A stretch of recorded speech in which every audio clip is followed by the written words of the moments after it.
Te feci amboaria te socio utunga ulonaraka ni funa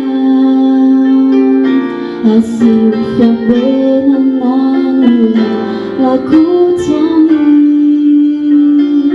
tazuna militari tiamana te feci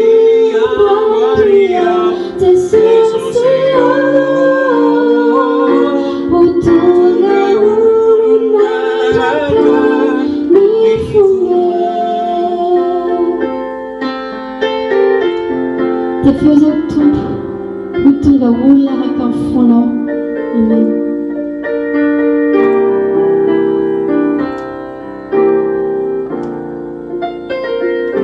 Te feci amboaria te socio utunga ulonaraka ni funa assim fiambena nanula la kutiani hazuna militari tiavana te feci amboaria te socio utunga ulonaraka ni funa te feci amboaria te socio utunga ulonaraka ni funa.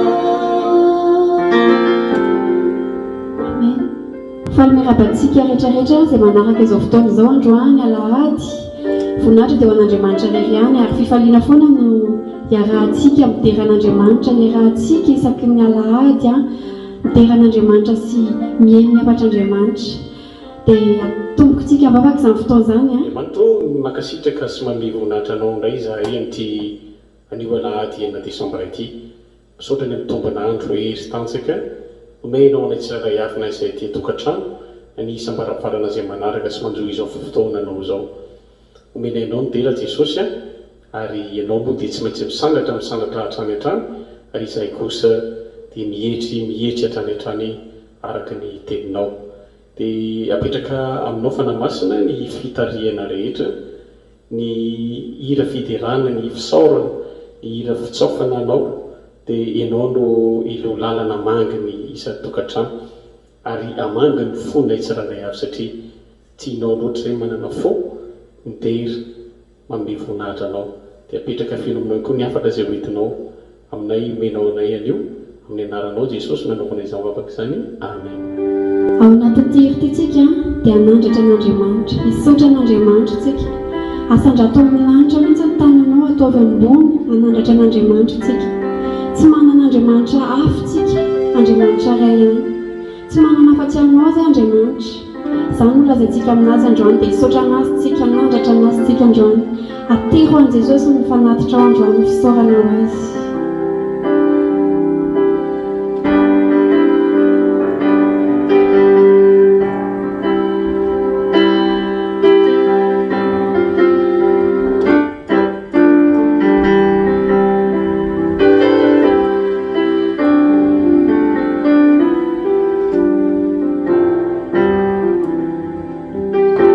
Asandratro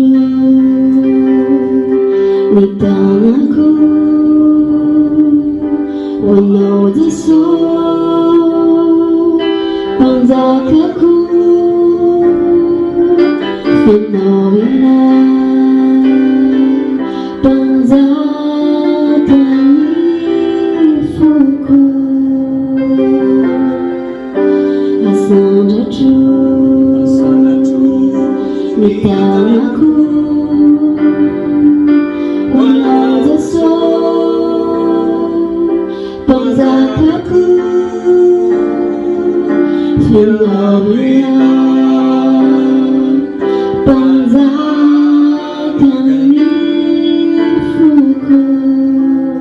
tsy mba manana hafa izahay afa-tsy anao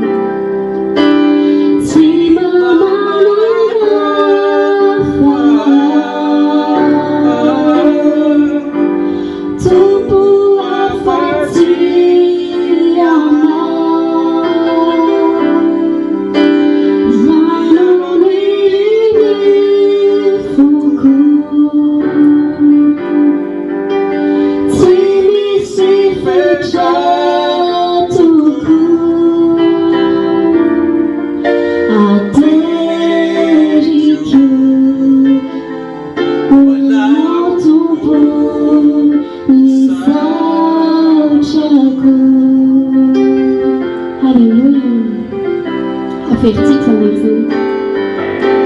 azandratro ny tanako hoanao Jesosy mpanjakako fenao ilay mpanjakany foko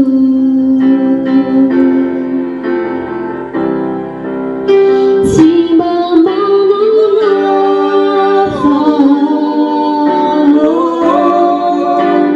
tompo afatsy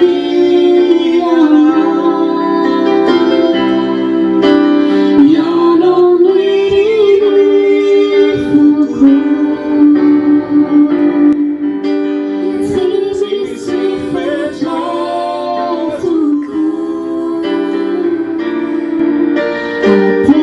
ateriko hoana tompo ny satrako tsy manana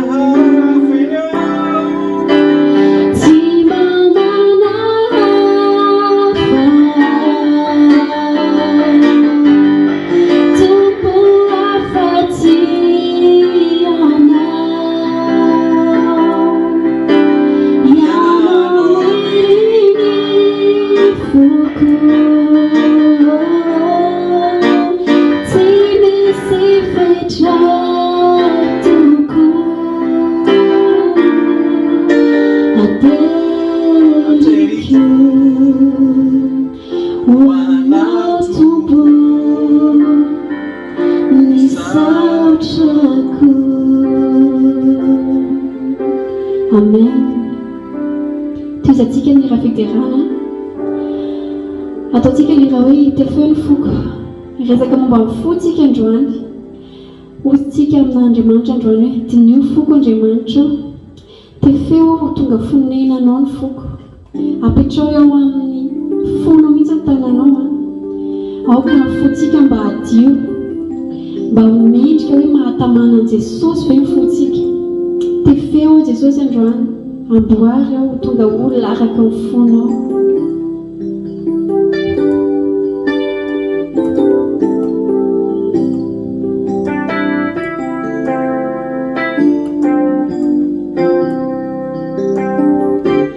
devenu foko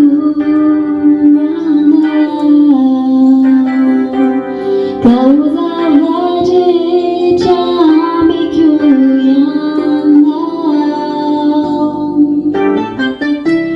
dinio lalina mi foko tungaya funena devenu foko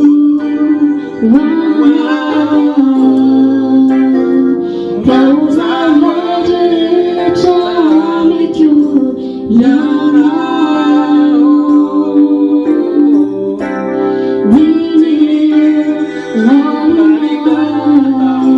mi foko tungaya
resantsika amin'ny tenin'Andriamanitra dia ataontsika amin'ny fontsika rehetra ty ity hoe ny foko ry mpamonjy mangetahetanao. Jesosy dia mendrika hipetraka ao anaty lapa, mba mendrika ho lapan'i Jesosy hoe fontsika. Andao ngetaheta androany mba ho nenan'i Jesosy, ho ahintsiny Jesosy, mba ho tonga lapa ny fontsika, lapan'i Jesosy. Ny foko ry mpamonjy mangetahetanao.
Tsika tsiraray avy isa-tokantrano izay manjoy manaraka amin'izao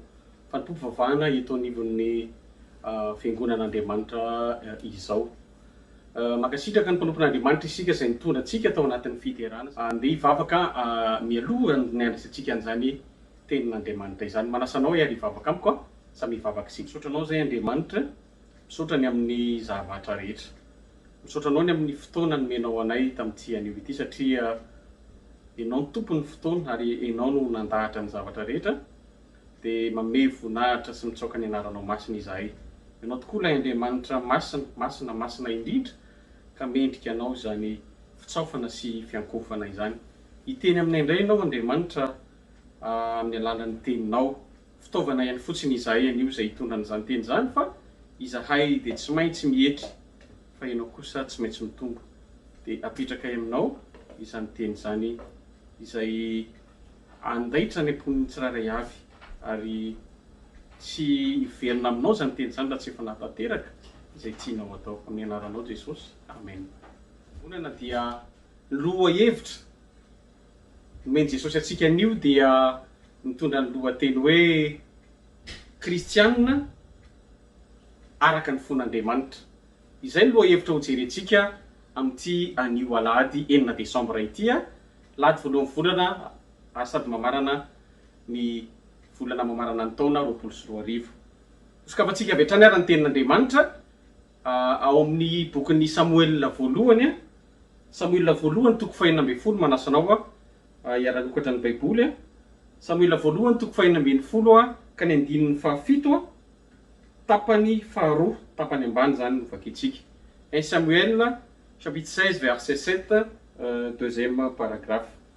Vakiko amin'ny teny malagasy a rehefa hita amin'ny anaran'i Jesosy. fa tsy mba toy ny fijerin'ny olona ny fijerin'i Jehova. Fa ny olona mijery izay miseho ivelany, fa Jehova kosa mijery ny fo. Averintsika azafady tompoko. Fa tsy mba toy ny fijerin'ny olona ny fijerin'i Jehova, fa ny olona mijery ny miseho eo ivelany, fa Jehova kosa mijery ny fo. Io ten'Andriamanitra nampitondraina ny Samoela mpaminany io no raisitsika ho taridalana fakana akatsika lesona amin'ity alahady ity. Raha naramarika tsika ho atsika izay manaraka ny fotoana eto anivon'ny fiangonana FPMC dia nanomboka tamin'ny lahady voalohany volana janoary tamin'ity taon'ity dia nazava ny afatra nampitondrain'i Jesosy ny fiangonany tamin'ny alalan'ny mpanompon'Andriamanitra zany, fa dia hoe Apokalipsy 1:15 izay fantatsika ohatra hoe indro avaosiko ny zavatra rehetra. Ary vao tamin'ny roa herinandro farany ambany lasa iny tsika, roa alahady ny marimarina kokoa, dia nitondra an'izay fampianarana izay ny mpanompon'Andriamanitra ny amin'ny hoe fanavaozana ny saina araka ny voalazan'ny Romanina 12:2. Nazava ny fampianarana ary fampianarana mafonja nisy teboka enina ny resahany tamin'izay, tsy verina amin'izay tsony isika fa mino fa voarainao tsara izay fampianarana sy afatra mafonja izay. Dia anio ary tafiditra ao anatin'ilay tenin'Andriamanitra hoe fanavaozana ny zavatra rehetra, dia ny afatra nomeny Jesosy ary isaorana ny fanamasina, satria izy ny nanome ny teny dia tsy antsika olombelona, fa ny teny dia avy amin'Andriamanitra ary ny teny dia tenin'Andriamanitra. Fantsana ihany isika izay mampita ny afatra, fa ny afatra dia avany aminy mivantana. Tian'Andriamanitra avaozina ny foko, tian'Andriamanitra avaozina ny fonao, tian'Andriamanitra avaozina ifotony ny toe-pontsika mianakavy raha izay ny azo ilazana azy. Io toe-po io io fotsika io dia zavatra manana anjara toerany lehibe amintsika olombelona.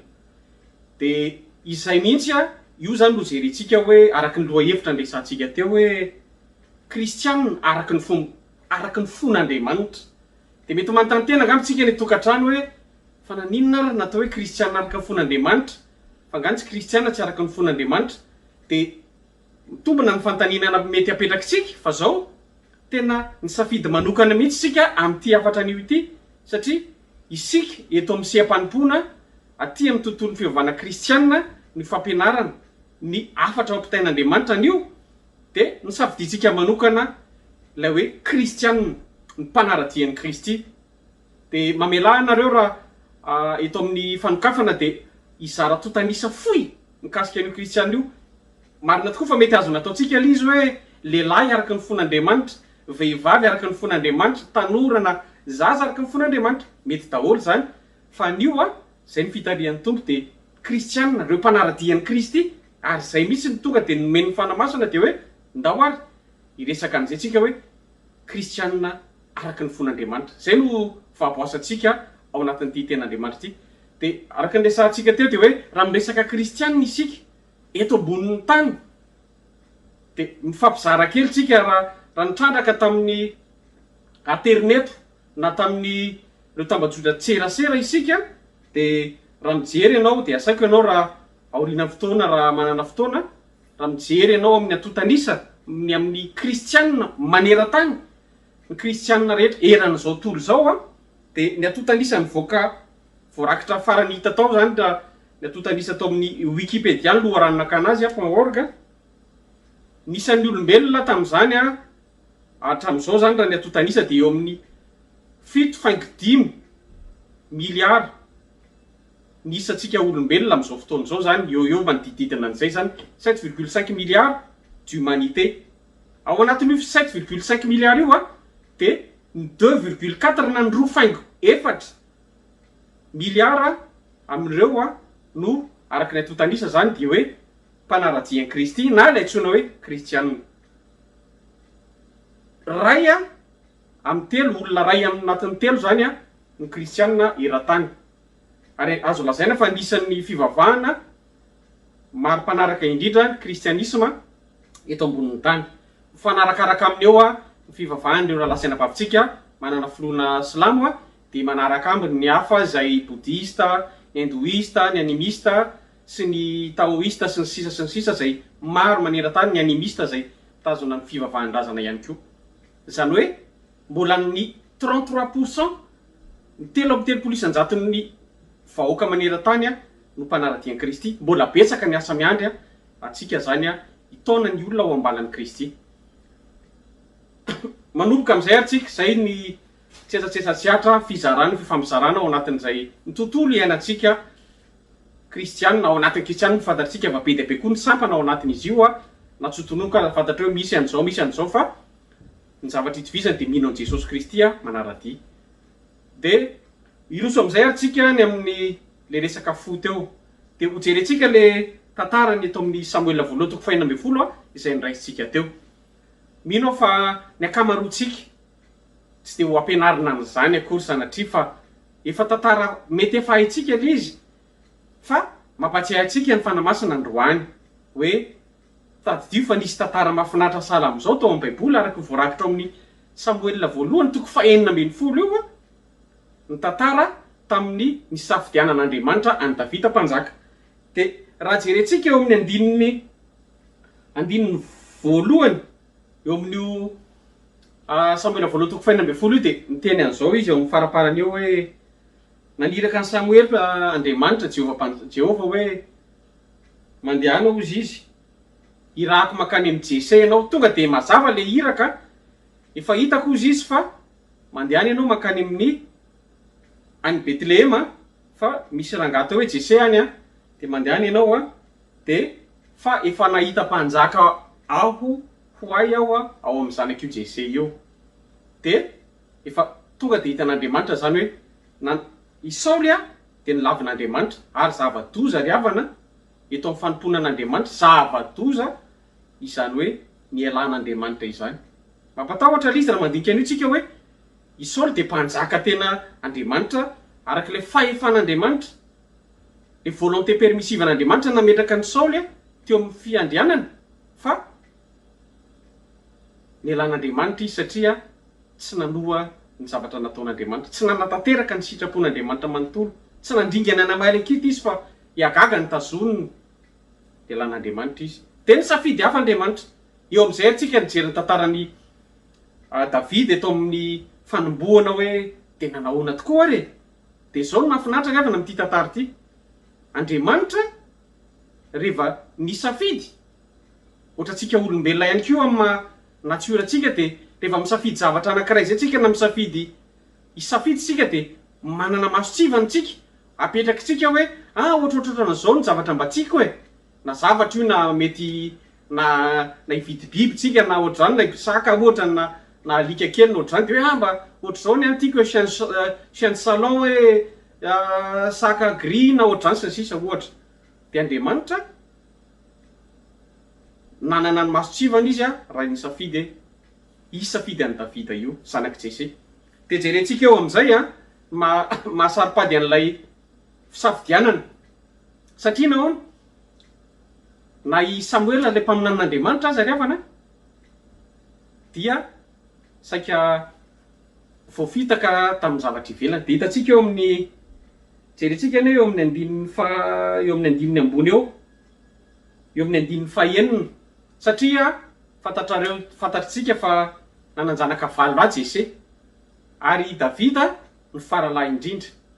Ary Davida le faralahy io de io zany le irakiraka majinijinika io tsika malagasy le faniraniraka izy. Aza mba faralahy ihany ny fitenenana zany fa de irakiraka. Fa de izy zany de miandry mikarakara ny fananan'ny Jese dadany a de miandry ondry anetsahany zay ny andraikiny. Ary nahatoky izy a de rehefa tonga teo amin'ny Jese ary Samuel de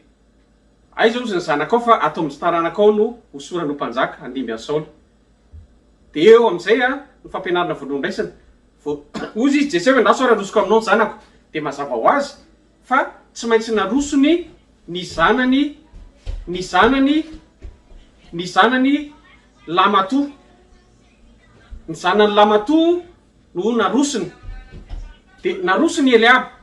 De Samuela tonga de voafitaka teo hoe tena voafitaka hoe eto io Eliab io lay voahositry Jehova.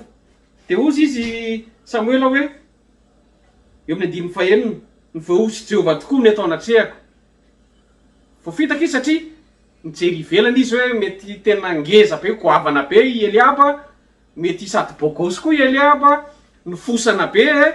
ranjanana, de hoe ity ilay izy tsy misy kilemana salamo zany. De ozy Andriamanitra hoe eo amin'ny 7 io. Za ozy izy Andriamanitra maintsy Samuel tsy mijery toy ny fijery ny olona, tsy mijery ny ivelany ako fa mijery ny fo. Ary nilahatra teo daholo, nandeha Eliab, iny koa Abinadaba lehilahy Evy, de iny koa Sama lehilahy fahatelo, mandeha hatramin'ny 7. De ozy izy tsy voahositra, tsy izy daholo reto. De ozy izy Jeseo hoe reo daholo anie zanako e. De ozy izy Samuel nga tsy izy zanako antsony fa tsisy izy daholo reo. Misy any fa le farolahy kely nizy any an-trano miandrondra. De ozy Samuel hoe alaivo izy, ampanatsovy izy. De vo nipointy Davida teo amin'ny tokantranony teo Samuela sy ny dadany Jese. De Andriamanitra mihitsy ny teny mivantana tamin'ny Samuel eo amin'ny 12 hoe osoro izy fa io no izy. Ny masitsivana anisany tena fidianan'Andriamanitra ny Davida, de araky ny tenin'Andriamanitra amin'ny 7 mivakitsika teo hoe fa Andriamanitra fa Jehova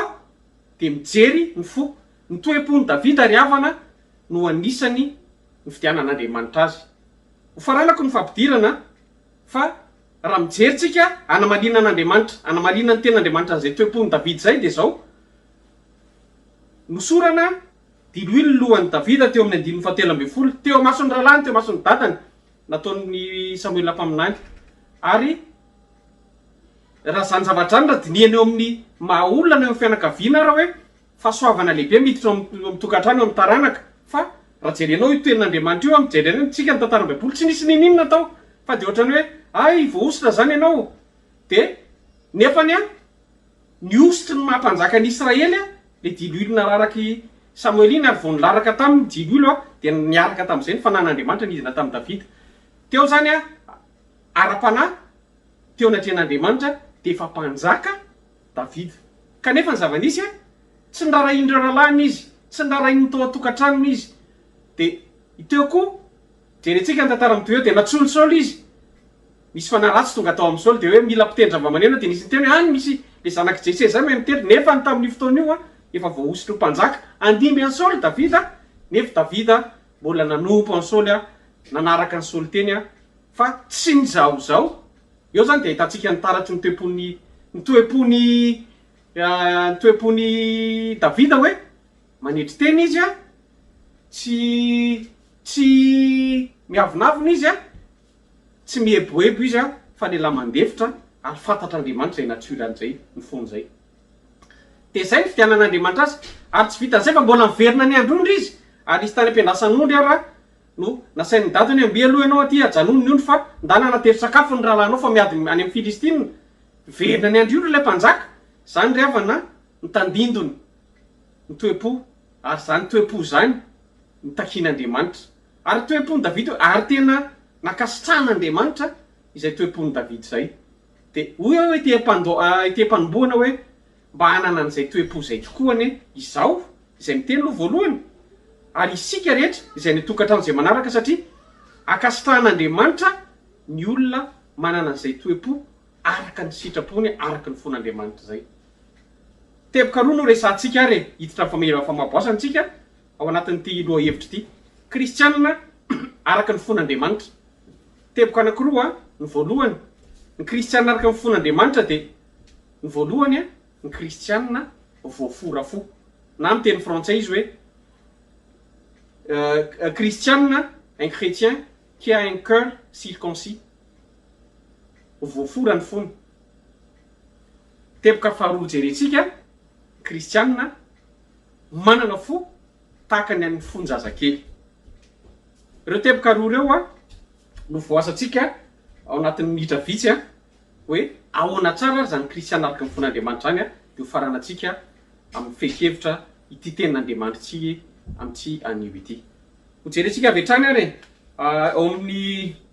romanna le tepaka voalohany idirantsika hoe kristianina voaforafo de manasanao anokatra ny baiboly isika ao amin'ny romanna zafady a epistily ao amin'ny romanna toko faharoa andininy fahavalo amby roapolo sy ny andininy fahasivy amby roapolo. Romains chapitre 2 verset 28 et 29 ho atsika zay manaraka amin'ny teny frantsay. Ovakiko amin'ny anaran'i Jesosy a rehefa hitatsika romanna toko faharoa andininy fahavalo amby roapolo sy ny fahasivy amby roapolo. Amin'ny anaran'i Jesosy manao hoe satria tsy izay araka ny miseho no jiosy na izay miseho amin'ny nofo no famorana andininy fahasivy amby roapolo fa izay araka ny anaty no jiosy ary ny famorana dia amin'ny fo amin'ny fanahy fa tsy amin'ny soratra. Ny fideran'ireny tsy avy amin'ny olona fa avy amin'Andriamanitra. Ke sivy amby roapolo no raisika le teny hoe ary ny famorana dia avy amin'ny fo. Miverina kely amin'ny tantaran'ny baiboly tsika alohan'ny tena amaboatsantsika an'io andininy epistily nosoratan'ny apôstôly Paoly ho an'ireo kristiana tao Roma tamin'izany. Raha vao manokatra an'io mahita an'io voambolana io tsika de hoe famorana de maro amintsika no efa tonga de tonga avy hatrany hoe ay famorana circoncision izy ny amin'ny zareo teny frantsay de averiny baiboly tsika any amin'ny Genesis toko fahafito ambin'ny folo any. Tsy le circoncision akory ny loha hevitsika androany a de tsy tena ivalapatra be amin'io ako isika amin'ity fotoana ity satria le resaka toe-po lay kristiana araky ny fon'Andriamanitra ny loha hevitra fa ho resantsika vetivety any nefa mikasika an'izy io satria ny teboka voalohany ho resantsika eto de hoe kristianina voaforafo zany hoe tsy maintsy ho resana ho vetivety a mikasika an'io a tantaran'io famorana io tao amin'ny baiboly a sy amin'izao génération iainantsika zao. Raha manokatra ny baiboly ianao de asaiko anao raha afaka manokatra ao amin'ny Genesis toko fahafito ambin'ny folo de hitanao ao a raha nanao fanekena ny fanekena voalohany nataon'Andriamanitra tamin'ny Abrahama tamin'izany ny anarany de hoe eo amin'ny andininy fahafolo de mazava be voasoratra ao hoe tsy maintsy ho forana ny zazalahy kely ny zazalahy amin'ny taranakao a ianao sy ny taranakao rehetra izay ny fanekena ataoko aminao. Fanekena tany aloha tany io tamin'ny testamenta teo aloha. De izay ny resaka voalohany raha ny tantaran'ny baiboly jerena de tsy eo amin'ny Abrahama ihany le famorana fa raha mikisakitsika manao fanadihadiana ny tantaran'ny baiboly a aty amin'ny bokon'ny Josoa koa tsika de mahita hoe ao amin'ny Josoa toko fahadimy raha jerenao de rehefa maty Mosesy de Josoa nandimby nanohy ny fitaliana ny zanak'Israely de efa kaikaiky hiditra ny tany Kanana izy ireo a de ao amin'ny Josoa toko fahadimy io andininy faharoa de niteny koa Andriamanitra tamin'ny Josoa naverin'Andriamanitra indray ny avana le teny hoe jereo fa reto génération taty aoriana indray atao fa maty daholo ndrazambe any tany aloha tany zay taranaky Abrahama sy ny tariny zay nandalo famorana fa izy reto a ireto lehilahy rehetra hiatrika ady rehetrareto dia tsy maintsy ho forana daholo reo ry Josoa de misy ao anao aloha Josoa maka ianao toerana maka fotoana de tsy maintsy forana daholo reo mpiady reo fa izay no didy napetraka Andriamanitra tamin'ny Josoa. De naka fotoana manokana Josoa nanao circoncision andreo ekipa izay ianiky ady. Zay ny tantara. Ajaniko eo zay tantarana circoncision zay a fa tsy azo lalovana zay satria mifandray aty amin'ny le famoranany fo io zay zavatra rehefa avy eo. Ary iverenantsika io tantarana famorana io a any amin'ny farany indrindra any amin'ny famitinana ny ten'Andriamanitra hoe inona ny afatra lehibe fonosin'izay famorana fo zay a amin'izao vanim-potoanantsika zao. De ny taranaka-tsy io zany de isy fantatsika na isika malagasy ihany koa raha miakatra eo amin'ny lapa-manjakamiadana ianao rovana Antananarivo de misy marika be ao hita hoe ny taranaka malagasy lehilahy rehetra de voafora daholo a natao didipotra hoy tsika didikipotra hoy ny filazantsika malagasy azy ny zazalahy kely. De hatramin'izao na tsika tia ny zanaka ampelezana malagasy aty aza de manao didipotra atao asoavana ny zaza satria mitazona an'izay fomba zay tsika asoto avy napetraka ireo ray aman-dreny razantsika tany aloha tany a zay mbola tohizatsika aty ahitsy iny. Ny famorana ny fo a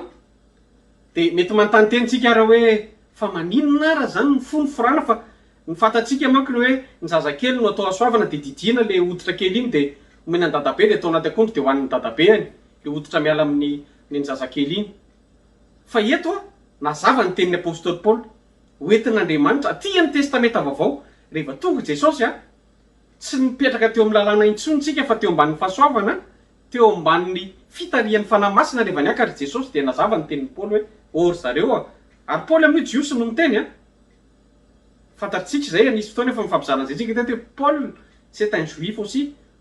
et c'est un romain aussi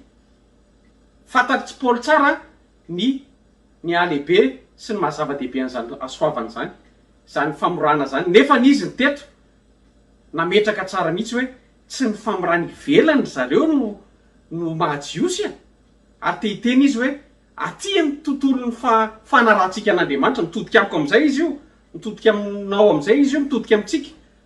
ny tenin'Andriamanitra eto hoe ary ny teny tamin'izareo tao Roma izy hoe ny famorana ny fo zay no ilain'Andriamanitra ny famorana ny fo ary fotsika io mihitsy io ny tena tiany Jesosy a io ny tiany fanahy masina ny forana azosika loatra ny hoe ifonako za tsy hoe dokotera akory fa ny antony anaovana le circoncision le tapahana iny a misy hoditra lavalava iny a misy loto ao anatin'iny a de asorina fa misy loto toraka zany tsisy valaka ny fo no ke jerentsika ny tenin Jesosy re i Jesosy de nanao fampianarana ny olona ny toroteny jerentsika eo Marka 7 Marka 7 Marka 7 andiny faraky amby roapolo sy faharoa amby roapolo jerentsika Marque chapitre 7 verset 21 et 22 raha nitoroteny Jesosy mikasika ny fomban-drazana tafiditra ao anatin'izany mihitsy io resaka fombafomba hoe fanasatanany ny fomba ny jiosy tsy misakafo ny mpianatra tsy ny sasatanana de tonga atao anatin'izay le adevy ty de nitoroteny Jesosy de niteny an'ity eo amin'ny andiny faraiky amby roapolo sy faharoa amby roapolo ty de ozy izy Jesosy hoe vakiko amin'ny anaran'i Jesosy Matthieu 7 andiny faraiky amby roapolo sy faharoa amby roapolo fa avy eo amin'ny olona anatin'ny olona de avy eo am-pony avy eo amin'ny fo ao ny voan'ny sain-dratsy ny fitsangajangana ny fahavetavetana ny von'olona ny alatra ny fieremana ny faharatsiana ny fitaka ny fijejejona ny masoratsy ny blasfemia ny avinavana ny fahadalana izany rehetra zany no mivoaka ao anatin'ny olona ka mahaloto azy mahitsy rehefa natoriteny Jesosy eto ary averin'i Jesosy amiko zany teny zany hoe avy ao amin'ny fonao io ane avy ao amin'ny fotsika io ane ao ny mivoaka ny loto rehetrarehetra de reo ny tanysain'ireo ao amin'ny fo ny miainga zay vao makaty amin'ny saina zay vao manatanteraka ny vatana satria zay le vatatsika corps âme esprit de ato amin'ny corps ato amin'ny fo ato le izy miainga de makaty amin'ny saina de manao zavatra ratsy ny vatatsika satria izay natonga Jesosy ny teny hoe tsy le tanana maloto ny olona eny amin'ny resaka fidiovana raha maloto ny tananao de tena maloto zay fa ny tena tiany Jesosy de tsy le ivelany hoe maloto na hoe misy charbon de misy maintimainty de ohatr'izany fa le ato amin'ny fo de niteny mihitsy Jesosy teto hoe ho an'ireo fariseo sy sadoseo zay mifatra mitazona ny fomba ny lalàna fivavahana Joda zany de niteneny Jesosy mazava hoe ory zareo ny ato amin'ny fo ny tena maloto atsika fa tsy ny ivelany ary zay no natonga ny velona am'le Romanina nivakitsika teo ary fantatry ny apôstôly Paoly tsara ny alehibe an'io zavatra io sy ny mahasarobidy an'izay fo zay hoe avao ao ny loharaha ny voahany zavatra rehetrarehetra amintsika olombelona de izay natonga azy hoe io aloha no mila forana zay le fanekena vaovao mila manana fo vaovao tsika mila manana fo izay ny forany Jesosy ary iza ny manao an'izay famorana zay ahoana ny anatanterana an'izay famorana ny foko zay ny fanahy masina araky ny tenin'ny Romanina eo ihany ny fanahy masina afaka manaova an'izay manao opération manala ny loto amin'ny fotsika eo reo loto rehetra eo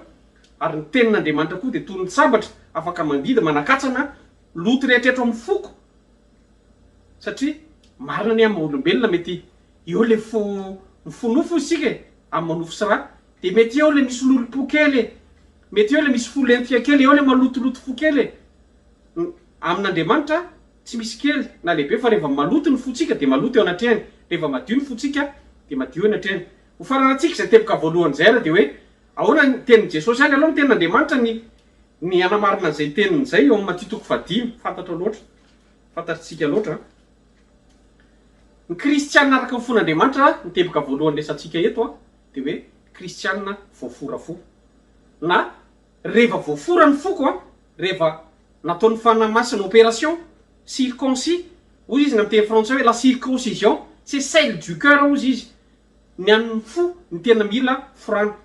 de jesosy koa nefa ny tena zay fa nanomboka ny torotena izy ao anaty 5 andininy fahavalo fantatritsika loatra zany verset zany natso sokafatsika azy amin'ny baiboly sambatra ozy izy zay madio am-po fa izy no ahita n'Andriamanitra de manasanao anaraka tsara n'ity fanamariany akely eto ty satria raha nandinika an'io tenin' jesosy io de raha jerenao ny eo amin'ny ho atsika raha mijery dictionnaire biblique sika rehefa azavainy hoe sambatra izay madio am-po fa izy no hita n'Andriamanitra de zaraindro mazava de ohatr'izao mihitsy ny anoratana azy eo de vakiko arak'izay arak'izay fanazavany eo amin'ny dictionnaire biblique zay hoe le madio am-po de mazava be fa hoe afaka tanteraka amin'ny fahotana no ny fahasoavan'Andriamanitra tamin'ny herin'ny fanamasina sy ny herin'ny fahasoavan'Andriamanitra izay ny atao hoe madio am-po satria rehefa voafora ny fonao de mihitsana daholo loto de mivadika madio le fo miala ny loto sy ny faratsiana sy ny fahotana rehetra zay le madio am-po ary le hoe mahita n'Andriamanitra de mahita n'Andriamanitra sika hoe rehefa miala ety tany zany fa madio ny foko de mahita anao Jesosy marina zany fa tsy le any mandrakizay ihany ny tiany ten'Andriamanitra resahana amin'iny fa de tsika miaina eto amin'izao fanompotsika zao de izao tsika de fa misehatra misitraka mioka miaina le fanatrehan'Andriamanitra mahita azy tsika na de eto fahavelontsika zao izay le hoe zay madio fo ary tena mahita n'Andriamanitra tokoa ne amin'ny alalan'ny famanginy anao amin'ny alalan'ny fanatrehany anao rehefa mivavaka miainanao izy mamavava izay le hoe mahita n'Andriamanitra izao zany tsika de efa afaka misitraka afaka miaina an'izay araka ny tenin'ny mpanompon'Andriamanitra hoe tsy ataontsika fahalalana fotsiny hoe madio am-po mahita n'Andriamanitra de aitsika tsy anjery tsy izay fa nde tena iainana zay tenin'Andriamanitra zay andeha tena icontempletsika zay ozy izy ny mpanompon'Andriamanitra miverina mpasiva fanamasina zay hoe rehefa madio ny fonao de mahita n'Andriamanitra ianao ary tsy miandry any an-danitra fa de ny ety tany de fa miaina an'izay fanatrehan'Andriamanitra zay ianao de hoy ny tenin'Andriamanitra amintsika hoe mahasambatra ary zareo ary tena miteraka fahasambarana tanteraka ary Jesosy ny velevele an'io fa zay madio am-po izay raha ataontsika am'le teboka andraisika teo izy zay voafora fo araka ny tenin'ny apôstôly Paoly izay no ilaina izay voafora fo de manana an'izay fahasambarana zay mba ho izao ane zany mba ianao ane zany mba ho sika rehetra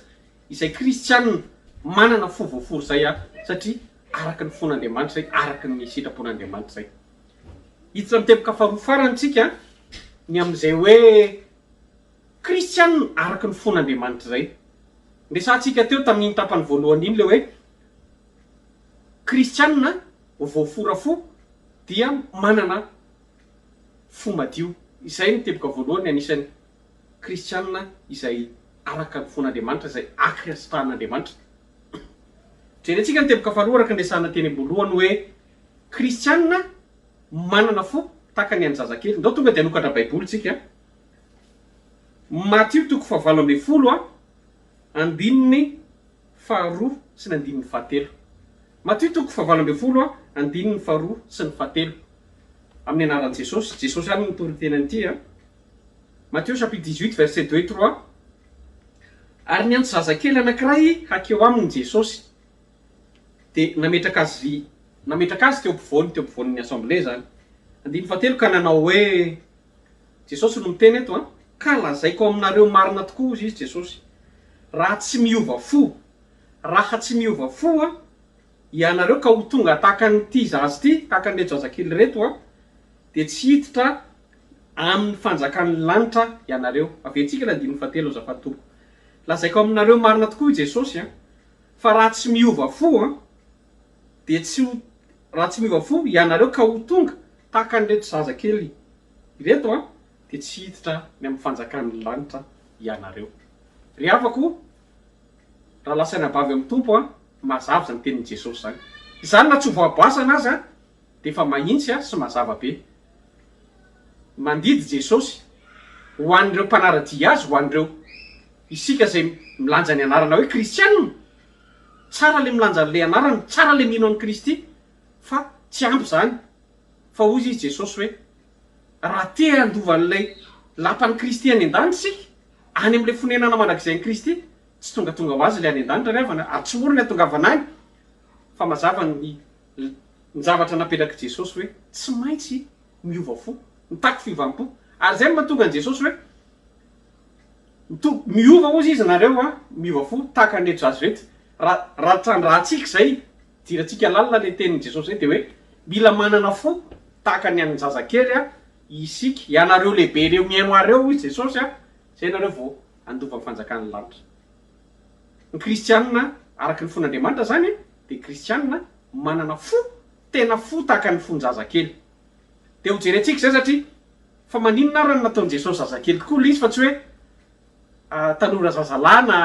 lehilahy lehibe na be antitra hoe manana fo tahaka ny tanora na tahaka ny lehilahy lehibe na ny be antitra tsia tena zazakely ozy izy un bébé un enfant satria Jesosy ihany manohy azy eo 14 natiorany zaza ry zareo a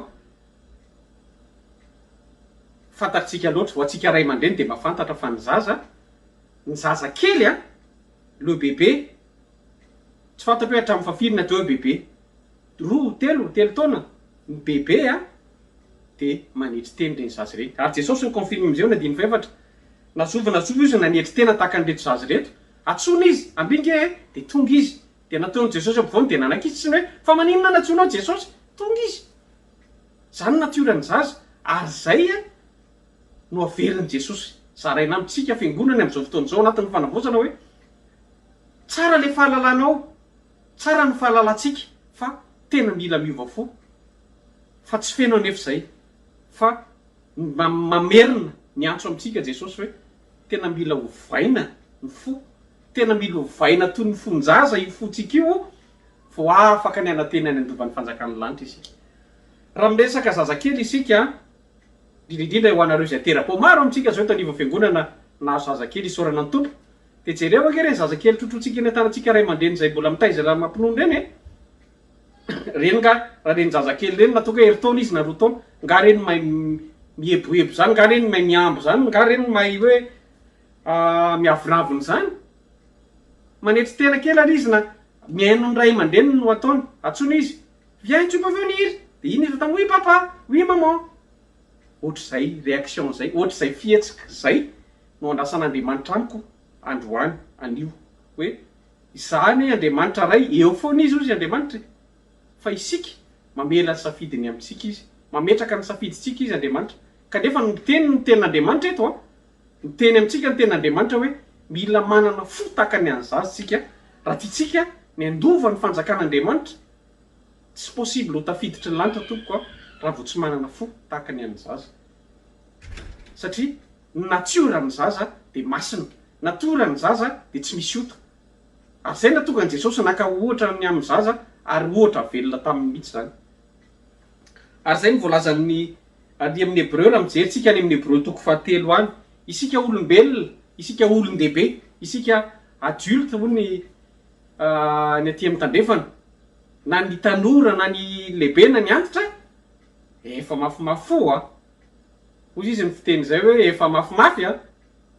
ka zay natonga ny Hebreo 13:9 ny teny ary mampatsiahtsika ny fanamasina hoe aza manamafy ny fonareo aza manamafy ny fotsika aza mafisina ny fo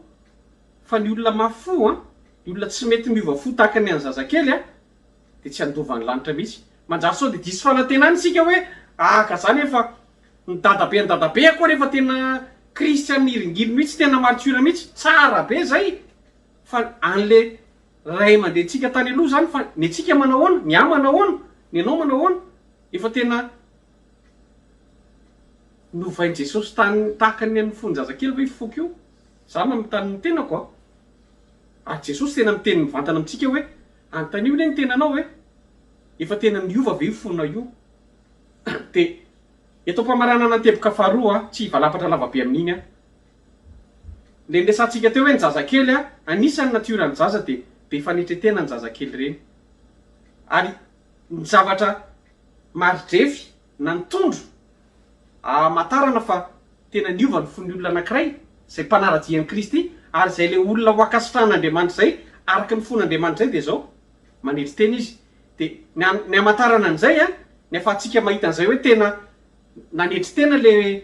lehilahy anankiray ty vehivavy anankiray ty de ny marika ahitana an'izay dia miroso izy amidingana ny fibebahana izay ny izy miroso izy amidingana ny fibebahana mba novain'i Jesosy ny fony a ifo vato io fo mafy tsy mety miova io ho tahaka ny fonjazakely a ny fo nofo io ny fo malemy io ary am'izay fotoana zay rehefa miova isika rehefa miova ny fotsika de manana natiorany za sika de miaina tahaka ny zazakely azo atao zany ary zany zavatra zany a ny fanamasina manaraka atsika manatanteraka an'izany ny tenin'Andriamanitra zay retsika manova ny fotsika io de miova ny fomba fihetsikitsika miova ny fomba fiainatsika miova ny fomba fisaitsika sy ny fihevitsika satria fonjazakely ny ao amintsika mifanampy ny olona zazakely ny tonga de na miady eo ary izy de mifanampy izy avy eo ndray ary lalao zany ny olombelona isika lehibe de tokony afaka ny ainan'izany tsy misy hoe nefa ny mampalahelo drafana aty am'siam-panimpona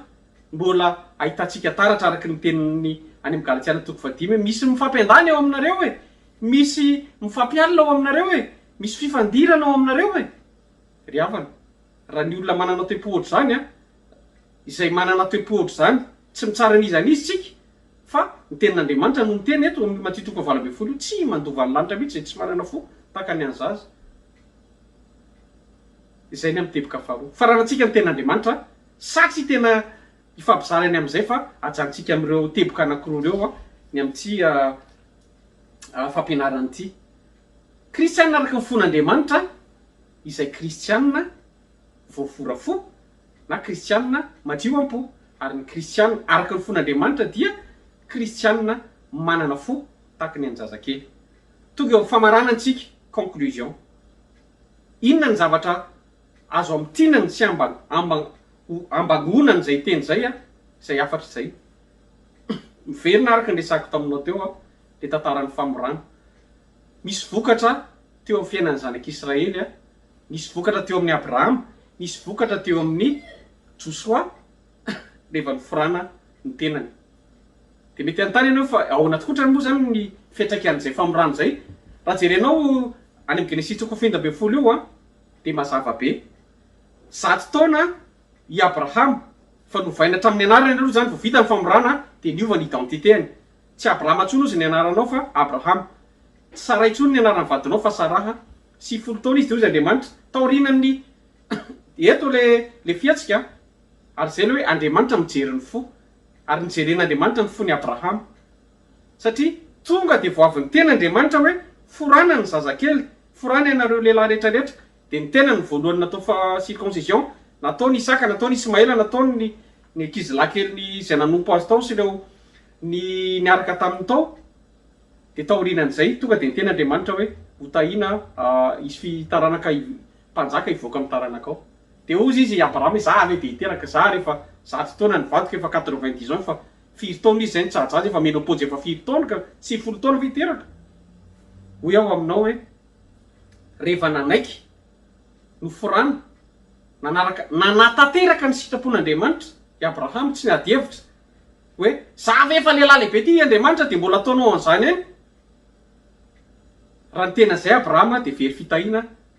fa fantatr'Andriamanitra ny toe-pony ary tena nanatanteraka torak'izay koa Joshua ahoana raha Andriamanitra tokotsofatsofa 5 le resantsika teo ahoana ozy izy Joshua hoe zay zany ny baiko zay ny taridalana hoe forao daholo aloha reo miaramila iady reo ny vokatra taorinan'izay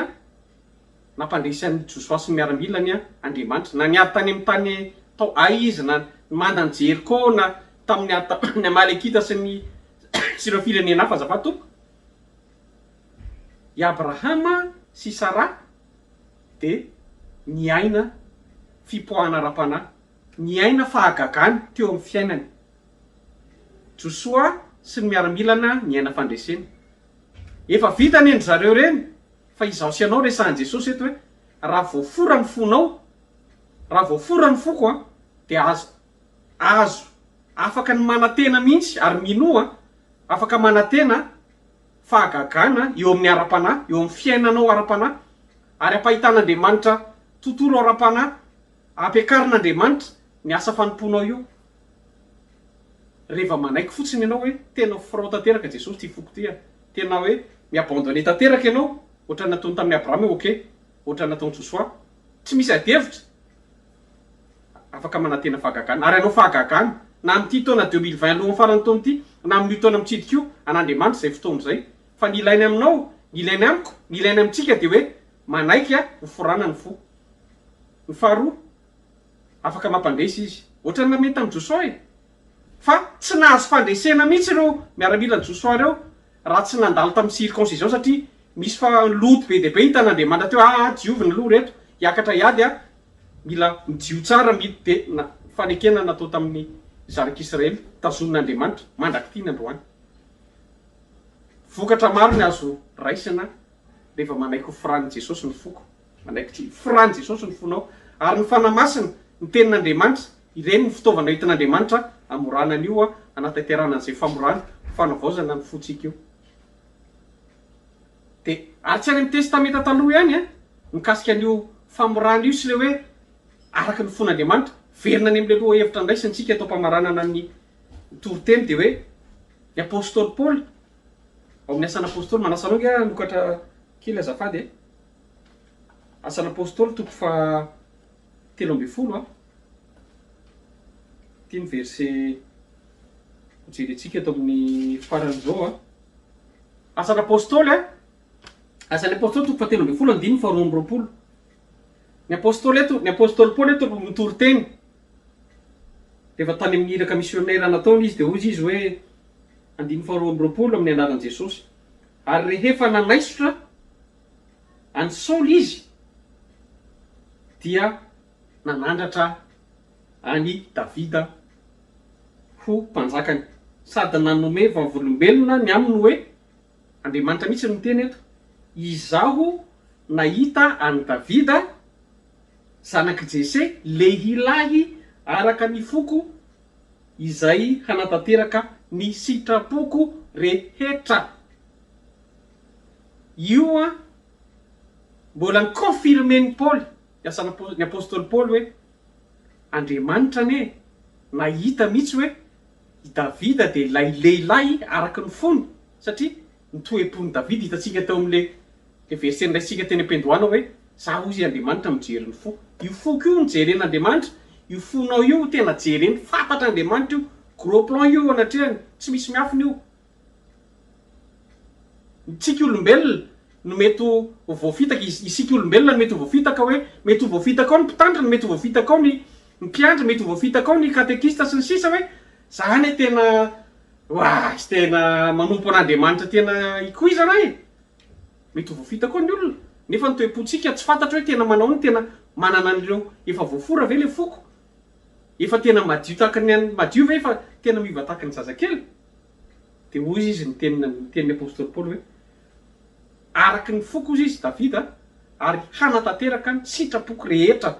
Ary hitantsika fijoroana vavolombelona lehibe ny fiainan'i Davida fa mandra-pahafatiny, ary izy efa alohan'ny faty ary mbola napita tamin'ny Solomona zanany hoe manompo ianao an' Jehovah amin'ny fonao rehetra fa lehibe io Andriamanitra io. Ary tsy nangataka ny aina tao anatin'ny le teneko taminao teo hoe ny aina tao anatin'ny fiainana fahafenoana nanana ambiampy Davida, nanomboka tamin'izy vao nanomboka mandra-pahafatiny. Tadidio koa nefa Davida ilay mpiandriondry, ilay nieritreretin'ny olona hoe le zalahy miandriondry iny mihitsy ny fidin'Andriamanitra. De hoy hoy ny fanamasina amintsika hoe ndao mba hiady mba hanana ny toe-pon'i Davida io, na lehilahy ianao na vehivavy ianao, mba ianao lay vehivavy ho akasitrahana ho araky ny fon'Andriamanitra, manana lay toe-po, voafora ny fonao, madio ny fonao, ary hanana fo tahaka ny an'zaza ianao hanatanteraka ny sitrapon'Andriamanitra rehetra rehetra. Ry havana, tapitra ity ny taona 2024, anomana taona vaovao atsika Andriamanitra raha sitrapon'Andriamanitra ka mbola velonay tsika, afaka 20 andro mahery hitsenany taona 2024 isika. Taona vaovao, ary ny fanamasina no teny amintsika an'io hoe avaozy ny toe-pon'ny fiangonana ary fanamasina mihitsy no mila n'izay hoe mila manova mila manavao ny toe-poko a ny toe-ponao a ny toe-potsikisika eo amin'ny fanarahana azy fa ny kristianina maro no milaza manana ny anarana kristianina araka ny resaky hoe 2,4 milliards dans le monde qui disent chrétiens fa la vraie question qui se pose combien d'entre eux sont agréables et ont le cœur selon Dieu zay le fanontaniana hoe firy am'ireo 2,4 milliards reo tena manana fo araka an'Andriamanitra de araka ny tenin'ny apôstôly Paoly hoe aoka mba ho anana te-potaka ny an'i David hanatanteraka izay sitrapony fa iaina fagagana ianao iaina fandresena ianao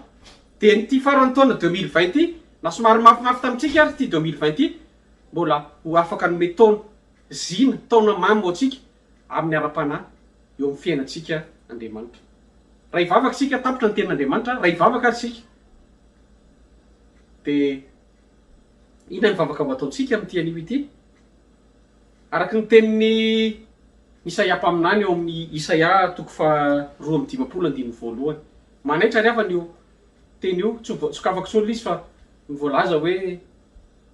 izay tsy voafora ozy izy a na izay maloto de tsy hiditra ao Jerosalema te hiteniny apôstôly ny Isaia mpaminany hoe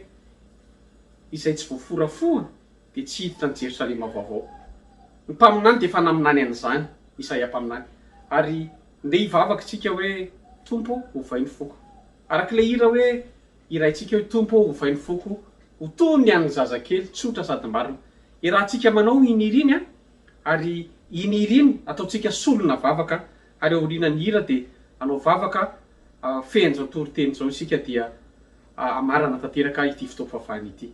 de manasanao a hiaraka hira tompo ovainy foko a ao firana FFP tompo ovainy foana mba ho morana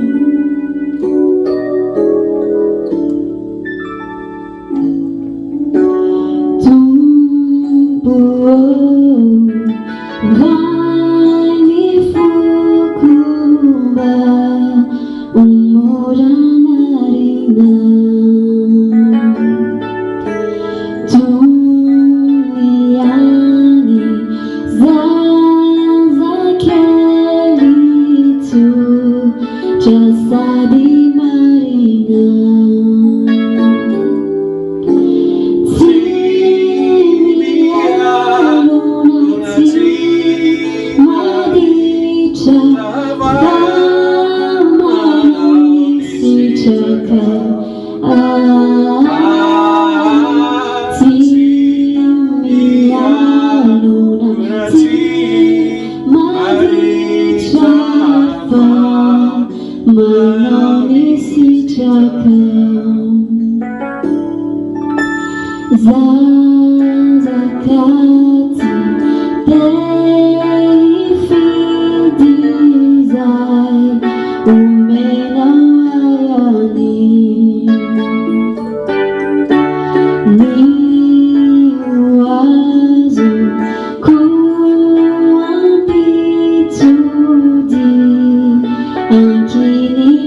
farepo. Amen. Vavaksika tompo andriamanitro misaotra tamin'ny teny zay nomenao anay tamin'ity androany ity. Kristianina araky ny fonao, lehilahy sy vehivavy araky ny fonao andriamanitra no tatiavanao am'izao, ary ny fanavaozana ny toe-ponay izany no afatra nomenao anay tsirairay avy. Naiza misy anay Jesosy, any tatia Canada na ny any Europa na ny any Madagasikara na ny any Renosy, Ravavy, Maurice, Lalion zay manaraka naiza mitady olona mpanarajianao ianao, olona araka ny fonao, tahaka ny Davida izay hanatanteraka ny sitraponao tanteraka ary afaka niana-teny fahagagana fandresena miaraka aminao zahay. Ary tsy onona amin'ny teny no renesina, tsy hianoka fotsiny amin'ny fahalalana no tovoziny izay Jesosy, fa iaina anatanteraka izay noteneninao. Zany no fanalahidy, zany no lakilehan'ny fahombiazana, ary kristianina aomby eo amin'ny fanompony izay. Lehilahy sy vehivavy mpanaradian'i Kristy hiakatra ho any amin'ny voninahitra miampy voninahitra, fahasoavana miampy fahasoavana ny olona zay manana fo madio, izay olona voavora fo.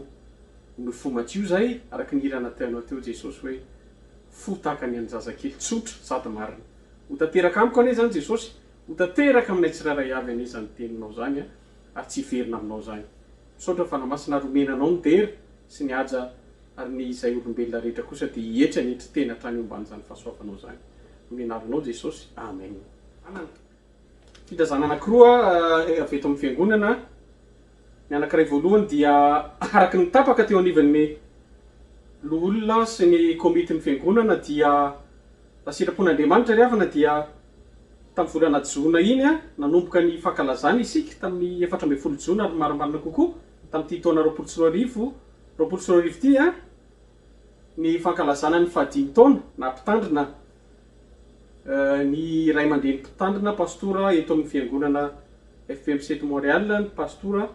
Mbintsora Andrianarjona izany izy mianakavy zany ka ho faranana amin'ny alahady fahatelo ny volana Desambra ity, lahady 20 Desambra 2024 ny famaranana an'izany jobily fahadimy taona zany, miampy tamin'ny fanavaozana tamin'ity taona ity ihany koa araky ny tenin'Andriamanitra niraisin'ny fiangonana dia ny alahady ny mpitandrina ihany koa dia atao amin'io alahady 20 Desambra io. Ka manasa antsika rehetra, naiza misy atsika, na isika tia toerana eto Canada, na isika any Madagasikara ny mitandrazana sy firenena maro samihafa, raha mahafantatra n'izany mpanompon'Andriamanitra any ianao araky ny tenin'Andriamanitra hoe tsarovy ireo nitory teny taminareo, dia araky ny amin'ny Hébreux 7:12 misy an'izay dia atsiaro azy ireo isika. Ary ny teniny eo amin'ny Romanina koa dia milaza hoe mifampitondramo fanomezam-boninahitra dia hakasitraka isika hanomeo fankantelemana an'izany ray aman-dreny zany tao anatin'izay 5 taona sy ny anolotra fankahirezana ihany koa ny amin'izay mety taona hafa zay oman'i Jesosy ho azy eto amin'ny fanompona, ka manasantsika sady hiomana any amin'izany jobily famaranana izany ny fahadimy taona ary ny alahady ny mpitandrina ho an'ny ray aman-dreny mpitandrina mianakavy zany. Izay ny voalohany. Ny faharoa sady mamarana ny filazana dia amin'ity taona ity moa zany rahantsika malala fa aty amin'ity resaka valanaretiny ity dia mbola anatin'ny faritra mena isika eto Montréal sy ny manodidina, ka hoa mbola tsy afaka makany amin'ny tranon'Andriamanitra fa tapaka ihany koa zany fa ny alahady farany volana Desambra ity, lahady 17 Desambra no anatanterantsika ny fankalazana ny Noely 24 eto anivon'ny sahampanompoana FPMC Montréal. Ny azoma 15 Desambra misy mpitombo vavahana toy ny mahazatra amin'ny andro Noely io izay amin'ny ora mahazatra ihany koa, ka dia ireo daty roa ireo zany no tena tiana ampitaina amintsika mpikambana na mpanaraka ny fitombo vavahana miompo miaraka aminay eto amin'ny alahady 20 Desambra sy ny alahady 17 Desambra. Mirary volana Desambra manifika omban'ny fiovam-po, omban'ny fandresena sy ny fahagagana eo amin'ny fiainantsika amin'ity volana ity, ary tsena taona vaovao 2024 miaraka amin'izay fo vaovao zay ny tsika ao anatin'ny fanavaozan'i Jesosy. Isika tsiraray avy ny ankohonantsika, ny tokantranontsika, ny asantsika, ny fanompotsika dia fanavaozana tanteraka renouveau total. Amen ne izany. Ivavakantsika ary ifampisodrano dia apetraka amin'ny tompo ny herinandro vaovao indray ary rary ny fiadanana tompo sady eo amin'ny tokantrano. Ivavakantsika marana an'izao fotoana izao. Misaotra Andriamanitra ny amin'ny zavatra rehetra, manantitra ny fisaorana anao zay sy ny fankatelebana ny amin'ny teny izay nomenao anay. Tsara ianao sady mpanao ny tsara. Misaotra ny amin'ny teny izay nomenao. Mitaky olona araka ny fonao ianao. Hoy izao anie zany, hoy izay rehetrarehetra re zany izay niaino sy nandray izany teninao izany. Ary meo an'izany fo ny forana izany zay, meo fo madio, fo tahaka ny amin'ny zaza mba ahafahanay miaina, mifagagana aminao, mioty fandreseny ao aminao. Ary araka ny tenin'ny apôstôly Paoly izay notononona amin'ny vahoakanao hoe Davida ilay lehilahy araka ny fonao ary nanatanteraka ny sitraponao, mba ho izay rehetrarehetra ne zany Jesosy ho lehilahy sy vehivavy araka ny fonao tokoa ary anatanteraka ny sitraponao rehetra amin'ny fofanaina izay mbola omenao anay amin'izao fahavelomana izao. Tonona ny fiadanana amin'ny isa-tokantrano rehetra Jesosy ary amin'ny anaranao Tompo nanaovanay izany vavaka izany, amin'ny anaran'ny Ray sy ny Zanaka ary ny fanahy masina. Amen. Tsy akory alady avy hatrany aorianan'izao fotoana izao. Tsara herinandro daholo Tompo.